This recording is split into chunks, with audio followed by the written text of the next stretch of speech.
بسم الله الرحمن الرحيم. الحمد لله رب العالمين، والعاقبة للمتقين ولا عدوان إلا على الظالمين، وأشهد أن لا إله إلا الله وحده لا شريك له، وأشهد أن محمدا عبده ورسوله وصفي من خلقه وخليله، أرسله الله بالهدى ودين الحق ليظهره على الدين كله ولو كره الكافرون. أما بعد، أيها الأخوة الكرام، السلام عليكم ورحمة الله وبركاته. إلهي سبحانه وتعالى الله ينا بركايو aad iyo aad baan u salaamahayaa reer Dar es Salaam, khaasatan guud ahaan reer Tanzania. Waxay noo soo socotay maalmahan kelimooyin ku saabsan Ramadaanka. Ramadaanku saan ognahay waa rukn min arkaan al-islaam التي لا يتم العبد إسلامه إلا به. qofka islaamka qofka muslimka islaamkiisu dhamaystirmaynin ilaa in laga helo mooyeen. sidaan sheegnay ramadaanku in maalin hore sheegnay ramadaanku wuxuu leeyahay luuqiya sharci buu leeyahay, arkaan iyo shuruud buu leeyahay, fadaa'il iyo fawaa'id buu leeyahay, mufsidaad buu leeyahay oo soonkaa burinaysa, muxaramaad iyo makruuhaad buu leeyahay, khasaa'is buu leeyahay, sunan buu leeyahay. waa baab aad u weyn. saan sheegnay xagga luuqadii xagga sharcigaba wuu leeyahay adilo waajibinaysa oo soonkan waajib ay ku turinaysa buu leeyahay, arkaan iyo tiirar buu leeyahay, shuruud uu ku waajibahayuu leeyahay, fadaa'il buu leeyahay iyo fadli dheeraad ah, fawaa'id buu leeyahay faa'iidooyin laga faa'iidahayo, mufsidaad buu leeyahay oo waxaa weeyaan soonkii kaa burinaysa ama kaa halaynaysa, khasaa'is buu leeyahay uu soonku gaar la yahay, muxaramaad buu leeyahay waxyaala aan la ogolayn in la sameeyo soonka dhexdiisa soonka qayrkiiba, waxyaalo karaahiy uu leeyahay, sunan buu leeyahay iyo wax ka badan buu leeyahay. ilaahay subxaana wa tacaala wuxuuna waafajiyey daraad oon qaadanay ramadaanka fadaa'isha uu leeyahay. shalayna waxaan qaadanay shuruud ulwujuubi soom, shuruudda qofka ay ku waajibinaysa soomka iyo shuruud sixati soom. shuruud ulwujuubi soom oo macnaheedu yahay yaa soon laga rabaa yaasan laga rabin waa shalay qaadanay. maanta ilaahay hadduu yidhaahdo waxaan kelimadeenu noqon doontaa muxaramaadka soomka iyo makruuhaadkiisa. muxaramaadka soomku hiya alatii xurimat cala alinsaani ficluhaa gayra ramadaan wa tata'akada taxriimuhaa lisharafi الzamaan. waxyaalaha xaaraanta ramadaanka aan sheegayno waa wax qofka insaanka ee muslimka marka horeba laga xaaraantimeeyey oo xaaraanka ahaa, laakiin waktiga ramadaanka waa la sii adkeeyey. sababta loo sii adkeeyeyna waxay tahay waktiga lagu jiraa waktiga kale ka qiimo badan oo ramadaanka ah. saas darteed baa waxaa weeyaan loo sii adkeeyey. marka waxaa weeyaan siduu ramadaanku wax wanaagsan markaad samayso uu ajirkiisu u badan yahay ayay xumaantiisuna u badanaysaa markaad samayso. waxyaalaha muxaramaadka waxaa ka mid ah ramadaanka iyo ramadaanka keyrkii baan la ogolayn beentaa ka mid a, alkidbu beentaa ka mid a. beentu sideedaba lama ogolo, waa kabiiro min alkabaa'ir ka mid a oo dembiyada weyn bay ka mid tahay. wax qofka muslimka ku qasbay oo sharci haddaysan jirin waxay ka mid tahay dembiyada waaweyn bay ka mid tahay. laakiin waktiga ramadaanka dembigeedii iyo xaaraamteedu way sii adkaan hayaan. marka waxaa laga maarmaana inaad ka ilaashato ramadaankaada suu u noqdo soomkaadu soom wax kuu tara oo wax kuu gooya oo ilaahay subxaana wa taala agtiisa ugu dhowaatid ood ka hesho dembi dhaaf iyo makfiro iyo cidqi min annaar aad ka hesho. war aad ka ilaaliso beenta aad ka ilaaliso weeye ramadaankaada si aysan ramadaankaadii qiimihiisa kaaga dilin. qodobka labaad ee muhiimka tahay ee xaaraanta ahaa markii ramadaan ka horreysay, ramadaankuna xaaraannimadiisu sii adkaanayso, waa kiibada, waa xanta. xantu ramadaan ka hor xaaraan bay ahayd, ramadaanku markuu imaadayna waa sii adkaanaysaa, ramadaan kadibna xaaraan bay noqon doontaa. marka waxaa weeyaan qofka muslimka waxaa la rabaa soonkiisa inuu ka ilaaliyo. yacni kiibadu xumaan waxaa kugu filan alla subxaana wa tacaala inuu ku sheegay oo yidhi maaragtay ayuxibu axadukum an yaakula laxma akhiihi mayta. qof walaalkii jecel ma jiraa hilibkiisa inuu cuno asagoo meyda؟ dabcan waa maya. asagoo nool baada walaalka hilibkiisa cunaynin asagoo dhintay walaalkaa oo dhintay hilibkiisa inaad cunto qof raalli ka noqon ma jira, qof raba ma jira, waa maya. sidaas kale ka dhigan tahay markaad qofka muslimka ee walaalkaa xamanaysid hilibkiisa inaad cunaysay ka mid tahay. marka waxaa weeye si ahaanba qofka muslimka ah inuu iska ilaaliyo weeye xanta, khaasatan bishan ramadaan ee fadiilka ee nagu soo aadan waa inuu qofku iska ilaaliyo xanta iyo qof kale bini aadanka walaalkii wax ka sheegiisa waa inuu iska ilaaliyo weeye. qodobka saddexaad oo xaaraanta ahaa qabla ramadaan bacda ramadaana dabcan xaaraanta noqon doona, ramadaankana xaaraantiisa la sii adkeeyey waxaa weeyaan annamiima, dadkoo la isku dirdiro. dadkoo la isku dirdiro waxaa weeyaan waxyaalaha marka horena xaaraanta ahaa hadda ramadaan kadibna xaaraan noqon doona, ramadaanka dhexdiisana xaaraannimadiisu ay sii weyn tahay wey. marka qofka muslimka waxaa loo baahan yahay maaragtay akhulmuslimi wa ukhtulmuslima inay ka ilaaliyaan ramadaankooda xumaantaas xun ee maaragtay dadka dhexdiisa fidnada iyo hebel baa yidhi heblo waxay tihi qiila waqaala inuu ka ilaaliyo ramadaankiisa ayaa loo baahan yahay. ramadaan ka horna iska ilaaliyo, kadibna iska ilaaliyo. waxaa weeyaan xumaanta ayada ah waxaa weeyaan waxaa soo aroortay in la yidhi qofka namaamka janno ma galo baa soo aroortay. waxaan garanaynaa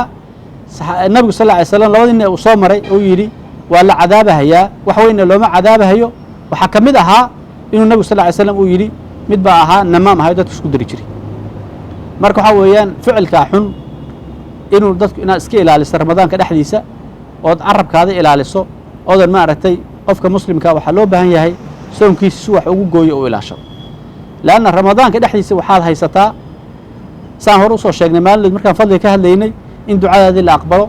in dembigaadii la dhaafo, in maaragtay cidqi min naar aad hesho, inaad hesho maaragtay aad rajaynaysa inaad waafaqdo maaragtay leylat اlqadri. wax badan baad rajaynaysaa, ilahkiisa ka rajaynaysaa. marka fursaddii ilaahay ku soo mariyey ramadaanku waa hadiyaddii ilaahay ku siiyey inaad iskaga ciyaarta maaha. marka waa inaad iska ilaaliso isku dirdirkaana waa inaad iska ilaaliso wey. qodobka afraad ee marka horena xaaraanta haddana xaaraanta waxaa weeyaan ee la sheegay maaragtay annadaru aw almushaahadatu barnaamij walaflaam alkhaliica, qofku inuu fiirsado filimada iyo barnaamijyada xuxunka inuu fiirsado, oo hadduu rag yahay iyo hadduu dumar yahayba cawradoodii iyo xumaantoodii iyo foolxumadooda inuu fiirsado qofka muslimkaa marka horena lama ogolayn, marka dambe hadda la joogana lama ogolo waxyaalaha xunka inuu fiirsado. hadda ramadaanka dhexdiisana waxaa weeyaan way sii xun tahay. waxaa weeye waxaa loo baahanya qofka muslimka haddoo kale indhihiisa iyo carabkiisa iyo maaragtay aqligiisa iyo maskaxiisaba inuu xumaanta ka ilaaliyaa loo bahanya haddoo kale, iyo lugihiisoo meel ku aadan iyo gacmihiisa iyo jawaarixdiisoo dhan inuu ilaaliyaa loo bahanya. marka waxaa weye waxyaalaha xun fiirsashadooda ramadaanka waa inaan iska ilaalino, غayra ramadaanna waa inaan iska ilaalino, laakiin ramadaanka xaaraannimadooda sii weynaanaysa. waxyaalaha aan la ogolayn ee ramadaan ka horna xaaraankaa kadibna xaaraanta waxaa ka mid ah qowl اlfuxsh, hadallada xunxun. qofka muslimka ah waxaa la rabaa inuu hadal macaan yahay, hadal fiican leeyahy, hadalay dadku maaragtay xiisaynhayaan u leeyahay. laakiin lama rabo qof muslimka inuu ahaado qof hadalla taagtaagan, dadka hadallada ku mudmuda, hadalkiisu uu cay badan yahay, hadalkiisu maaragtay uu dadka dhibahayo, dadka qiimihiisa hoos u dhigahaya, qofka sharaftiisa meel kaga dhacahaya inuu ahaado lama rabo. qofka muslimka lama rabo hadalkiisu inuu ahaado hadal maaragtay waxyaalaha laga xishooda ee dadka akhyaarta inay ku hadla aysan hayn inuu ku hadlo hadalkiisu uu ku jiro looma baahno. qofka muslimka waxaa la rabaa hadal edeb leh oo maaragtay ixtiraam leh oo qofka yarna u naxahaya, qofka weynna ixtiraamahaya inuu hadalkiisaa loo baahan yahay. marka ramadaanka dhexdiisana waxaa loo baahan yahay carabkaada inaad ilaalisid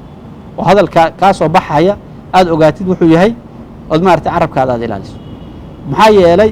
waxaa layna amro linoo sheego nabigu alayh salatu salaam inoo sheegay haddii lagula dagaalo ama lagu caayo oo soomanta inaad tidhaahdo inii saa'iman, anu waan soomanahay, kulama caytamahayo, kulama dagaalahayo, aad tidhahdo aamusto ood qofka u jawaabin baa nala amray. inaadan qofka u jawaabin baa nala amray. ood maarata haddii adiga oo sooman uu qofku ku xadgudbo, ku caayo, maarata kula dagaalo, inaad xusuuso tidhahdo warni anu waan soomanahay bannaanka iga mar, gabadhii anu waan soomanahay bannaanka iga mar inaad tidhahdaa loo baahan yahay. marka haddaad ka warranba adoo taaba la gaarin oo cid ku cayday iyo cid wax ku tiriba lahayn, adiga maantun afkaada ka aamusaynin, kaftan badanoon loo baahnayn, sheekooyin badanoon loo baahnayn, maaragtay magacyo la qabo qofku usan raalli ka ahayn qof wax laga sheego qof la hadlo looma baahan ramadaanka carabkaada ilaali suu soonkaada u noqdo soon qiimo leh u noqdo dabcan ma dhahayno beentii iyo nimadii iyo qiibadii iyo maaragtay soonkii waa buray ma dhahayno laakiin qiimihii baa ka dhiman haya ajirkii baa ka dhiman haya oo laga helayno waxyaalaha qofka muslimka ah xaaraamta ahaa marka hore haddana xaaraanta ee la rabo inuu iska ilaaliyo ramadaanka aad iska ilaaliyo waxaa ka mid ah simaacu alaqaani heesaha iyo muusikada iyo waxyaalaha dhegeysigooda inuu iska ilaaliyo iyo waxyaalahan hadda ka socda maaragtay baraha bulshada ka socda inuu qofku is ilaaliyo oo indhihiisa ilaaliyo oo maaragtay aqligiisa ilaaliyo oo dhegihiisa ilaaliya loo baahan yahay uusan dhegaysanin heesaha iyo muusikada iyo waxyaalaha xunka ah marka horena lama ogolayn ramadaankana waa lasii adkeeyey hadda kadibna la ogolaan mahayo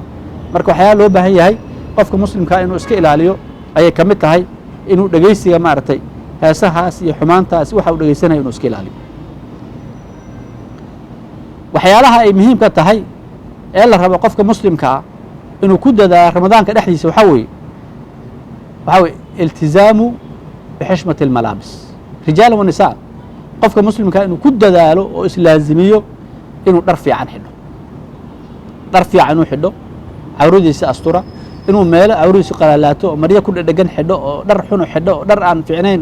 qofku waxaa weeyaan aan munaasab u ahayn maaragtay bidhaantiisa iyo qaabku u yahay iyo sharaftiisa aan u dhigmaynin inuusan qofku xidhanin uu maryo fiican oo qiimo leh oo islaamnimadiisa caddaynhaya oo ixtiraamnimadiisa caddaynhaya oo dadnimadiisa caddaynaya qofku inuu xidho oo iska ilaaliyo maaragtay inuu maryo xunxun iyo waxyaalahan qiimo lahayn iyo inuusan xidhanin maryo ixtiraam leh qofku inuu xidho oo xushmad leh hadduu gabar yahay hadduu wiil yahay rag iyo dumarba inuu maaragtay ku dadaalo ramadaanka iyo keyrkiiba inuu maaragtay maryo xushmad leh oo maaragtay fiican inuu xidho oo cawradiisa si fiican u asturhaya oo maaragtay aan ku dheganayn oo maaragtay aan maryaha aan xunxun ahayn maryaha fiican maryaha fadfaadka ah maryaha maaragtay islaamiga ah marya nadiifa qofku inuu xidho oo maaragtay si kastaba maaragtay qofka muslimka ah sharaftiisa kor u qaadaysa inuu xidhaa loo baahan yahay oo uu ku dadaalo waxyaalaha ramadaanka in la iska ilaaliyo ay fiican tahay waxaa ka mid ah alibticaadu can الshawaati alibticaadu can amaakin الsibaaxa والshawaati tajanuba bidukhuuli اlmaaءi fami saa'im qofka muslimkaa inuu ka dheeraado meelaha xeebaha meelaha maaragtay lagu dabaasho meelaha dadka iskugu imaanayaan inuu iska ilaaliyo lisababayni sababta koobaad meelaha saas oo kale ah ee badaha lagu dabaasho webiyada lagu dabaasho xeebaha ay dadku tagaan inta badan dad qaqaawan baa jooga oo maaragtay aan akhlaaq fiicnayn aan kuu habboonayn inaad fiirsato inaad aragto aan kuu fiicnayn ayaa jooga waa midda koobaad marka meesha kuuma habboono inaad tagto adoo sooman ood waxyaalahaas ishaada ku dhacaan lama rabo waxaa weye marka inaad meelaha aad ka fogaato wey sabab kalena way jirtaayo hadduu qofku dabaashaa iyo ka qayb galay dadkaa badana waxaynhaya waxaa dhici karta inay biyo adig kaa duulay ha noqoto ama biyo qof kale ka duulay noqoto inay biyo kugu cararaan baa dhici karta oy maarata afkaadi galaan oo joofkaadii iyo xalqadaadi u gudbaan baa dhici karta oo ramadaankaada ay dhib u keensato ma dhahayno qofkii dabaasho soon baa ka burahaya maya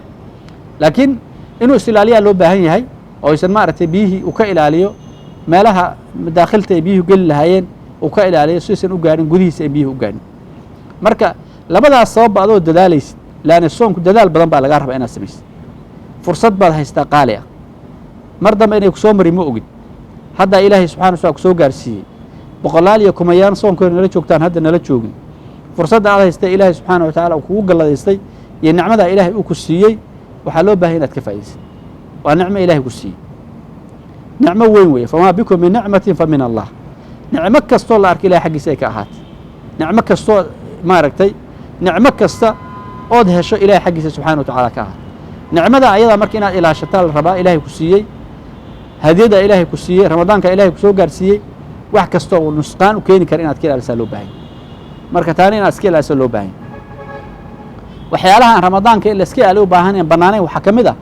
maaragtay ishraafu الطacaami fii waqti اlifطaar qofku cuntada inuu ku dul wareego soo sooman cuntada is agdhigo maantuna biyo gacanta ku hayaa markasta wuu furhayaa markasta wuu ursanhayaa cuntadii markasta wuu qaadahayaa markasta afku dhaweynayaa maantuna cuntada saa ugu dul wareega kor fadhiyaa waxyaalaha aan la ogolayn bay ka mid tahay qofku inuu iska dhigo ramadaankii wax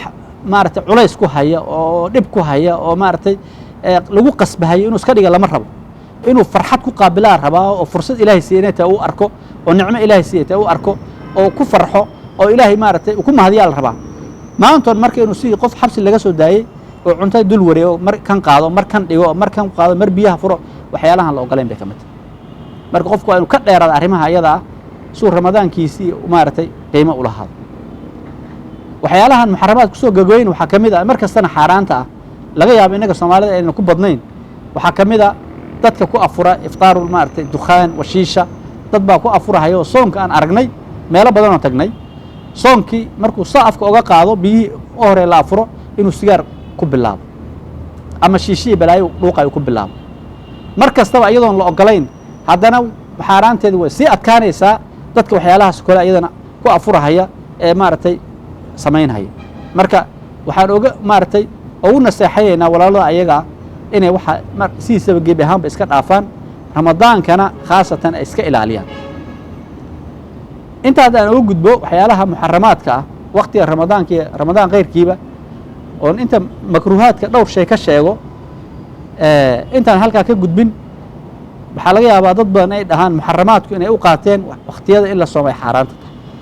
taas waa baab kale in la soomo wakhtiyada xaaraamta tahay sida ciidahoo kale sida ayaamu tashriiq oo kale waa mar kale insha allah hadduu ilahayna gaarsiiyo cashar kale aan ku dari doonaa waxaan karaahiyada ka wada waxyaalaha ramadaanka in la sameeya aan la ogolayn ama xaaraanta baan ka hadlay waxyaalaha makruuhaadka ah ee aan maaragtay karaahiyada ee soonka dhexdiisa in la sameeyo ay aad u xun tahay waxaa ka mid ah oo naloo sheegay mubaalaqatul istinshaaqi walmadmada qofku inuu ku xeel dheeraado sandaarsiga biyaha fiif u le ku xeel dheeraado ama luqluqshada ku xeel dheeraado maxaa yeele nabiga sal ly slam waa kale fabaaliq fi listinshaaqi ilaa an takuuna saa'ima ku xeel dheerow sandaarsiga biyaha fiif dhow meel fog gaarsii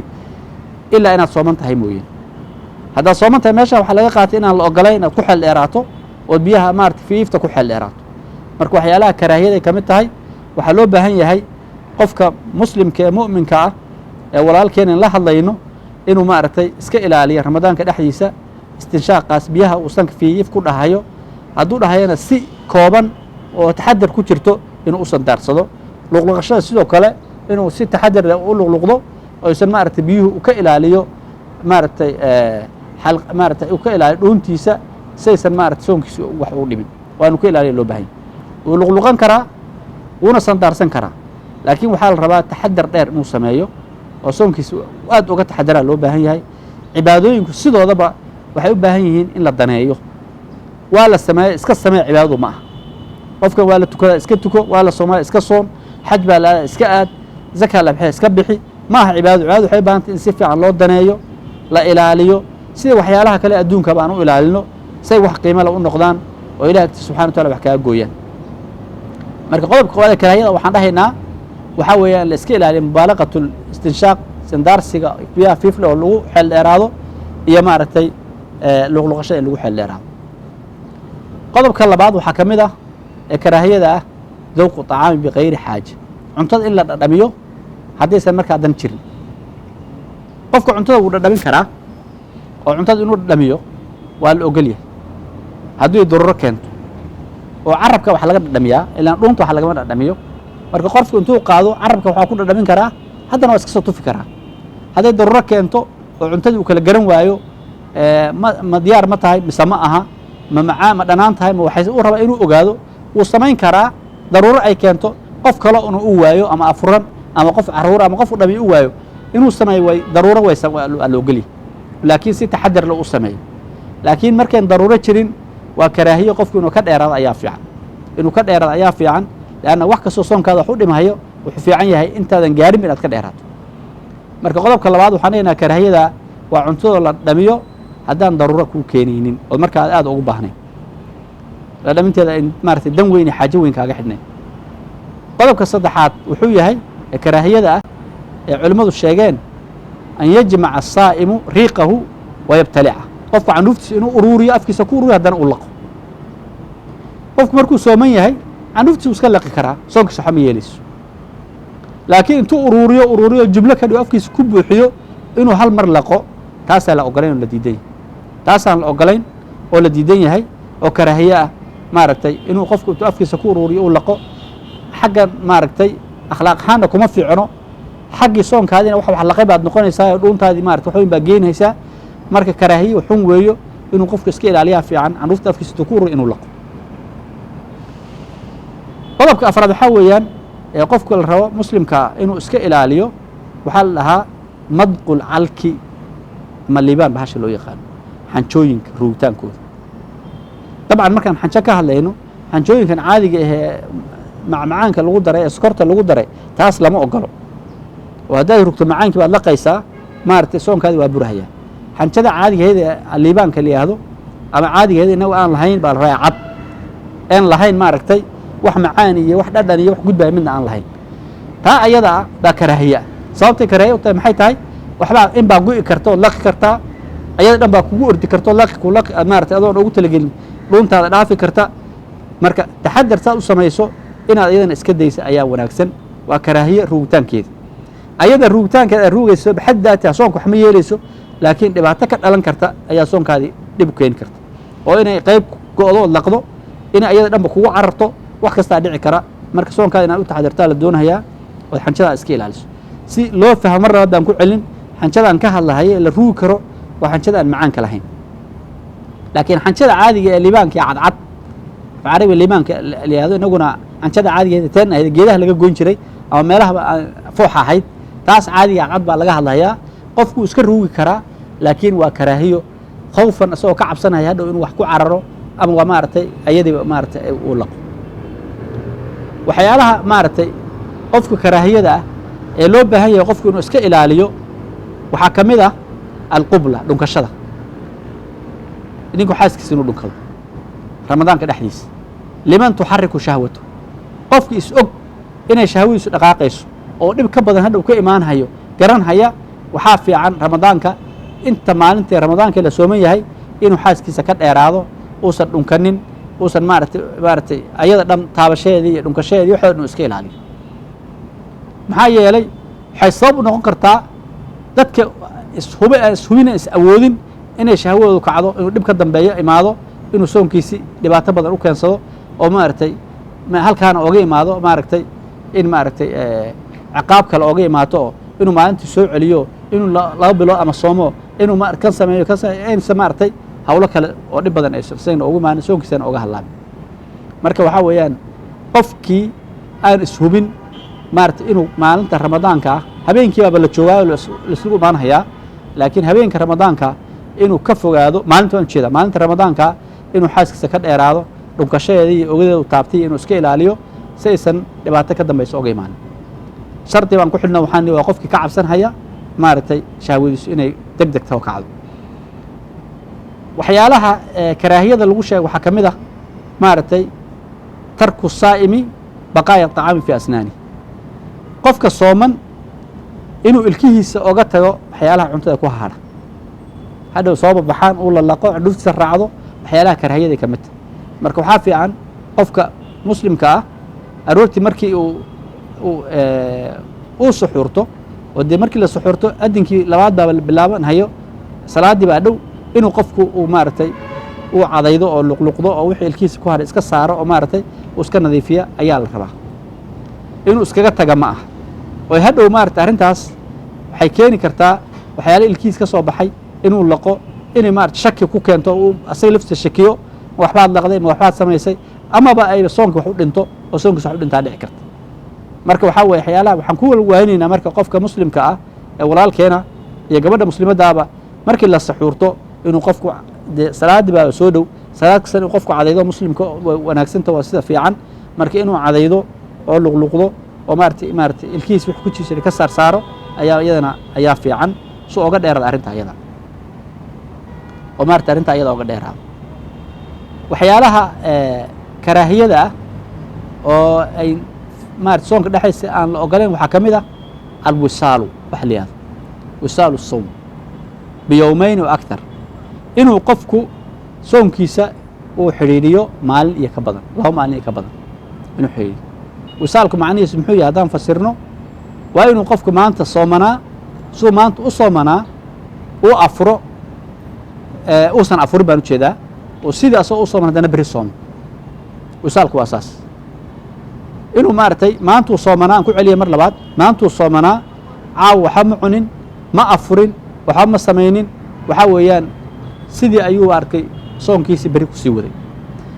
أرنت أيضا لما أقلو بل علماء قاركود